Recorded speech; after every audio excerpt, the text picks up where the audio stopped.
have Colleen Weiler, and Colleen has presented, this will be your fourth year. And this is the Blackfish Effect and what's next. And I think yesterday somebody else asked what's next, so you're here to tell us.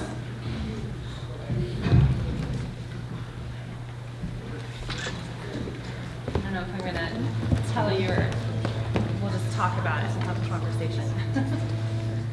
Okay. I'm going to see if the microphone works a little bit better for me. Fingers crossed.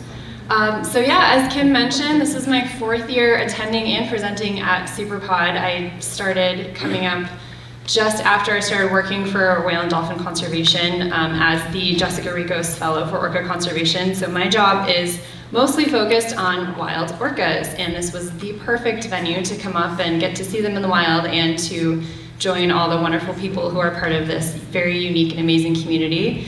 And huge thank you to Kim Ventry for being our MC and the organizer and putting this all together, and to everybody else, Jeff Ventry and the team at Voice of the Orcas for keeping this going. I'm really excited to be here for the 4th time. And so as I was thinking long and hard about what to talk about this year, because we've kind of covered a lot of things, and this is a very specific and unique and very well-informed audience. Like, we don't have to start at the beginning and talk about why the southern residents are endangered or why they're a unique population or the differences between ecotypes. Like, people in this room, they know that already. And then going with the theme of the Blackfish Effect, I started thinking this is something we've talked about at the WDC office for a long time, is how do we take this energy and momentum and this wonderful thing that came out of this documentary, this kind of sea change in policy and conditions for captive whales and dolphins, and how do we use that to help wild orcas? So this morning, since it is still early, I'm gonna invite you guys for a cup of coffee if you still have yours, and we'll have a conversation about how we use this momentum and bring it for wild orcas. So, as everybody well knows, the Blackfish Effect had a remarkable impact on the captivity industry and changing the very way that SeaWorld operates. And it extended from there, as hopefully, Naomi mentioned yesterday. She's got this great paper that's going to come out and put this all in one place and track how those changes have come about. But we've seen legislative changes passed, also proposed. We've seen changes in the industry and in the practice, and it's been international. We've heard from people just yesterday about changes across the pond and over the seas. So it's a really widespread effect. And the sanctuary movement kind of got up and running. It's this massive online community and built this whole group of people together. Again, legislation in various places in Canada, in Florida, in Washington, Oregon even, which doesn't have any captive cetaceans. Hawaii introduced a bill last year. Some of these have gotten farther than others, but the fact is that they're there and people aren't just introducing it and then letting it go. There's actual real effort to get things passed and get things done.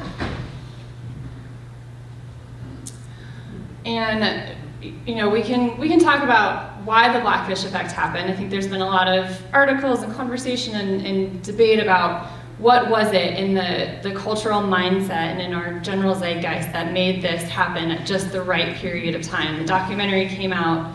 I think people were getting more excited about environmental protection and animal welfare, and we had Twitter and Facebook and social media and everything to kind of rally people together. And we also had kind of a common enemy. I don't want to paint SeaWorld as totally I guess in this room they are the enemy, but we say a concrete adversary to rally against. There was something very specific to ask of a very specific group. But unfortunately, in the wild, things aren't as black and white. They're not quite as concrete. And this kind of reminded me of the Save the Whales movement that started in the 70s, like in the 60s and 70s, and getting the Marine Mammal Protection Act up and running, and kind of a similar thing. There was the first recording of humpback whale songs in the wild, and people heard that and they kind of had this realization that, you know, these aren't just big dumb whales. They are smart and they have culture and they sing, and you know, for blackfish, they have families, they have feelings, they get sad, they get depressed, they get angry.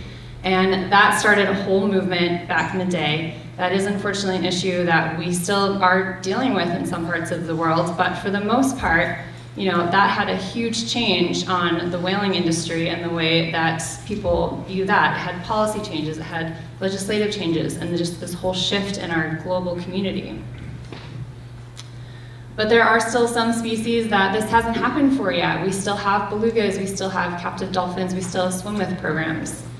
And we still have other conservation issues. I think straws right now are having their blackfish moment after that viral, who's seen the sea turtle video with the nose? Ooh, yeah, that's a hard one to watch, but people saw that, and straws are now like the poster child for getting rid of plastic and single-use plastic, and it's fantastic. And I think I have the same fear that people are gonna stop at straws, and that's it. They're gonna like, we're done. We fixed single-use plastic. We're good. And you know, I hope the Blackfish Effect doesn't stop with orcas. I hope it continues on to these other captive whales and dolphins that are still held in facilities.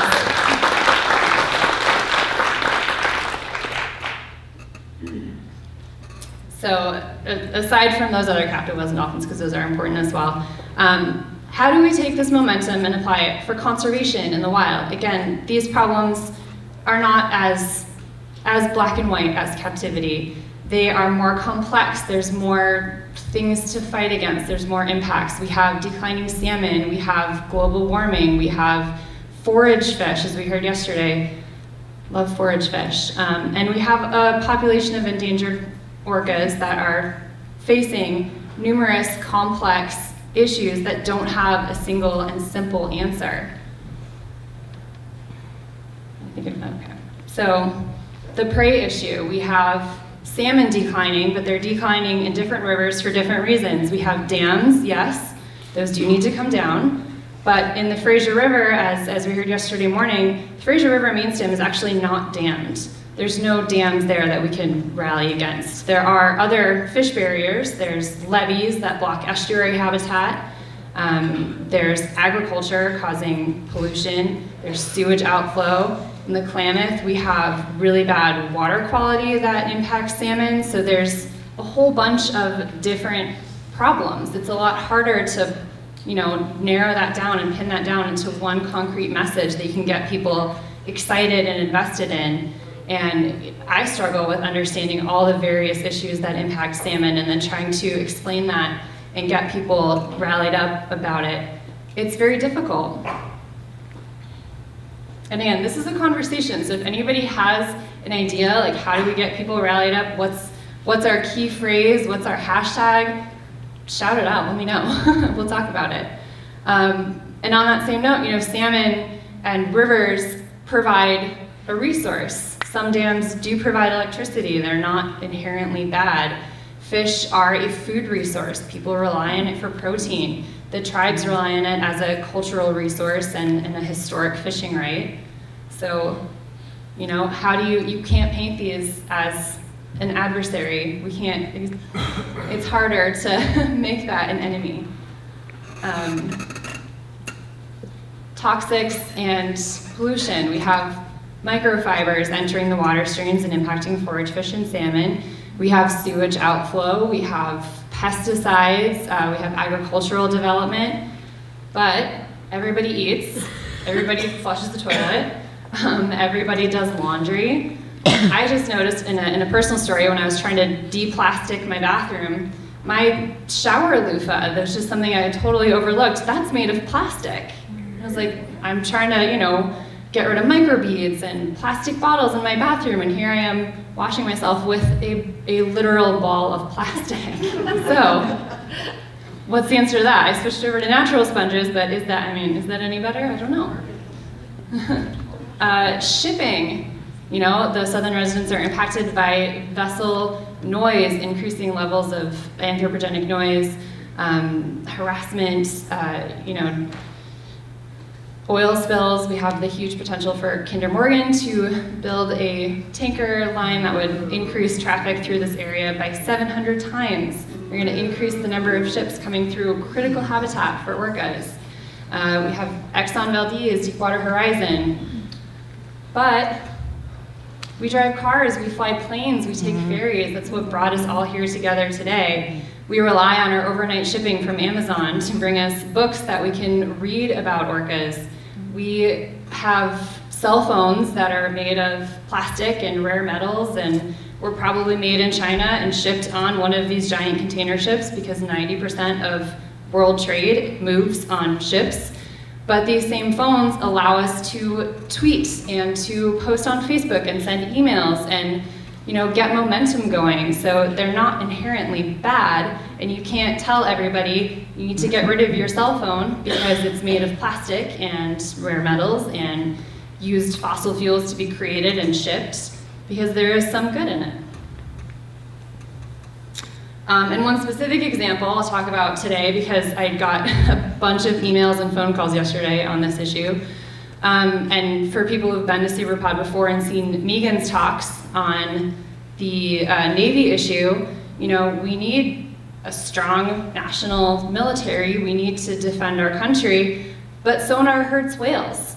So what's the balance there? And unfortunately, right now, one of the many attacks on the Marine Mammal Protection Act in Congress is focused on reducing the Navy's requirement under the MMPA to monitor the impacts of their activities on marine mammals.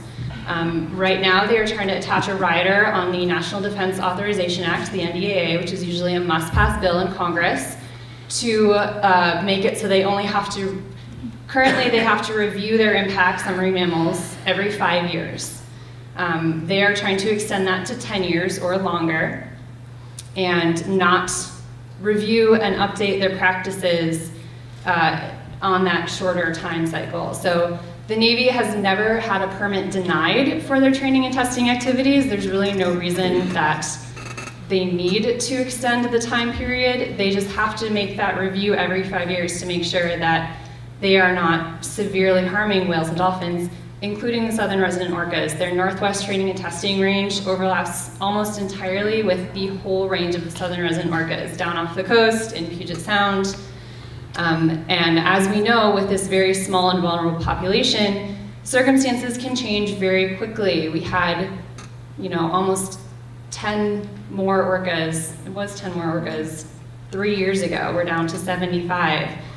5 years is barely enough time to monitor changes. 10 years would be ridiculous. So one ask, we can utilize the Blackfish Effect today for everyone in here that is a Washington resident, especially if you're a constituent of Adam Smith, because he is on the House Armed Services Committee. Call his DC office today, ask for the environmental representative, his environmental staffer, and tell him that you want him to uphold the MMPA and prevent any we need a clean NDAA, prevent any riders that would harm the MMPA from getting onto this defense bill. There's also, there's numerous ways to do this. Again, with the apps and the phones, you can download the Stance app. It records a message for you and sends it to your congressperson's office. You don't even have to talk to anybody, you just record a message. So, Colleen, do you mind if we take a photo with you in it right now and all of us tweet to him? that would be great. It's at Rep. Adam Smith. I've already tweeted him this morning, so yeah, we can do that. This is pretty much it. This is my last ask of you, and then for the Q&A, Just stand closer to the screen, closer okay. to the screen. Right in front of it.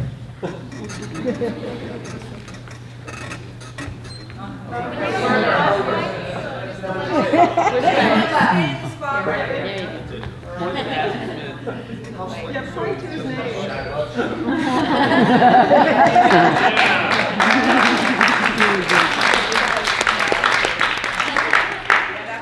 What's his handle? At Rep. Adam Smith. Yeah. So again, if you're a constituent, call. If you're not, tweet. We just have to get the message to him to stand up for the MMPA and the Southern Resident Orcas. And so that right there is a perfect example of the Blackfish Effect. You get a bunch of people together, united around a cause. In this instance, we do have a pretty concrete adversary to rally against, but in those other issues, it is a lot more difficult. And so people in this room, we've heard stories yesterday about their personal lives were changed by Blackfish, which is so amazing. And I think that all started with the former trainers and the people in Blackfish and in Death at SeaWorld who shared their personal stories with us, and they really got this all started. And it really comes from those personal stories, I think, and that's how you get people to care and to want to enact change. But honestly, I don't know how to do that for these conservation issues because they are more complicated and more complex. So how do we make that happen? And this room with this very unique group of people and this collective brain power and the people that made it all happen 5 years ago, like if we can't figure it out here, then where can we figure it out? So, any ideas? I have an idea. Yeah. I'm Chris Porter from Blackfish and often asked about the Blackfish Effect. And I'll share personally, part of me was surprised that so many people didn't know these animals lived like that. The other part of me got a bit discouraged when people started thinking that these animals are real killers. But then I saw all the people that were touched, that didn't know about this industry, didn't know what we did with them, and I realized how much we hid from them and how we had to get that all exposed. And so I started talking to more of the public, and now I work with my partner, and we create exhibits that use technology to talk about conservation, not captivity. And I think at the end of the day, our biggest task is to get more of the public involved, because at the end of the day, the SeaWorlds will change, as we all know, without tickets. But I think it's important that we focus on the public and providing real alternatives past protest, because a lot of people won't put their effort into protest and into controversy. But if they have an alternative that they can put their mind and energy and dollars in, and we created 2 exhibits that have over 1 million people interacting with them every year now. And that's without any captivity. So I think that's one option. Everyone has options. I thank you all for supporting the movie and supporting what we and others have done by leading the industry. Thank you for your encouragement. That's my 2 cents.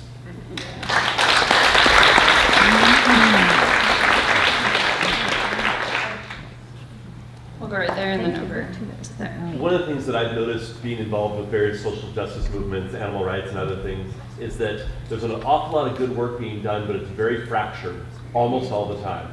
And I think that's part of the strength of Blackfish, is it brought people together under a common cause. And I look at the group that's here, and there's an immense amount of power here in terms of the influence that people have, the people that have spoken. We have there was a very famous Hollywood actress here who's inspired and wants to help. You put all of these people together under a common cause, and we could do something big. But even at this event, at Superpod, we lead with all of these little different things to do. And I think we need to be unified under a common cause to do something. For a month, we fight for Morgan, and we do something. Choose something, and somebody lead that is one of these people that has influence. Yeah, so scheduling. picking something and kind of highlighting that for a while instead of mixing the message. Okay, right there. I don't know if it makes a difference, but it makes a difference to me. And I think Jeff talked about how he learned one thing and then he started doing another thing and changing another thing in his life. And what I do is I never eat king salmon. I never let it cross my mouth if I can avoid it. I, of course, don't eat farm salmon either, but the king salmon belong to the southern residents. And I tell that message loud and clear when I go to the grocery store, when I go to a restaurant, I tell all my friends. And it probably makes no difference, but if we all did it, maybe it would spread and there would be more market for sockeye, which isn't their preferred salmon and isn't as fatty and isn't as big. And then we can bit by bit, perhaps leave more for the southern residents. I wanted to say one thing in response to Chris that isn't related to saving wild orchids, but something that hasn't been talked about in terms of alternatives that I think is really intriguing. The Lummi Nation has offered Miami Seaquarium a trade, and that would be that they would create a virtual reality seaquarium for Miami, or the Miami Seaquarium to use. Kids don't want to go and sit in the heat and watch an orca leap up for 10 minutes and then they leave. They love these virtual reality, they're virtual reality theme parks. Go online, just Google it. And that has been offered as an alternative. These kids are going to be able to be swimming through virtual reality with dolphins, orcas, belugas. They're going to get splashed with water. And Yeah. that has been offered to them as a trade for the So, Tokite. Again, that having technology and an alternative is a great thing to offer. And sharing personal stories and talking to your friends and family and getting them interested and caring. I think we are running short on time, so I would love to hear from all of you to keep the conversation going, and please, talk about this in the breaks and at lunch, and let's figure out a plan. So thank you, everybody.